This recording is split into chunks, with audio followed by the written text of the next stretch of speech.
আসসালামু আলাইকুম। চাঁদপুর গোপালপুর ঈদগাহ মাঠ থেকে দেশ এবং বিদেশে যারা আছেন প্রত্যেককে স্বাগতম জানাই। আজকে আমাদের সম্মিলিতভাবে যে ঈদ উদযাপন করতেছি, সবাইকে জানাই ঈদ মোবারক। সবাইকে ঈদ মোবারক জানাই। আশা করি সকলে আমাদের জন্য দোয়া করবেন, আমরাও সকলের জন্য দোয়া করব। আজকের এই বিশেষ দিনে একটা ভিডিও দিলাম, দেশ বিদেশে যারা আছেন প্রত্যেকে দেখবেন।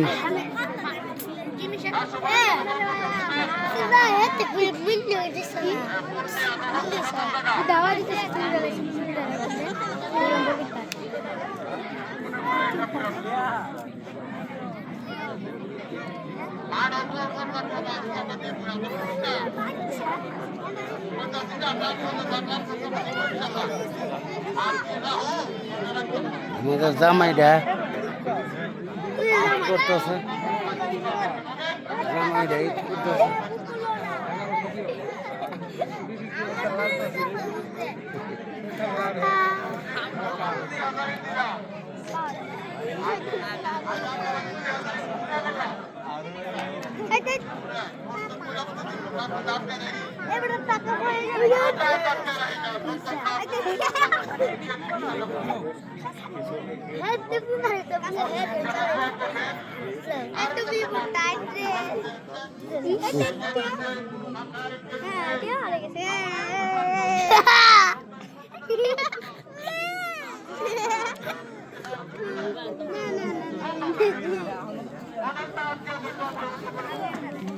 এই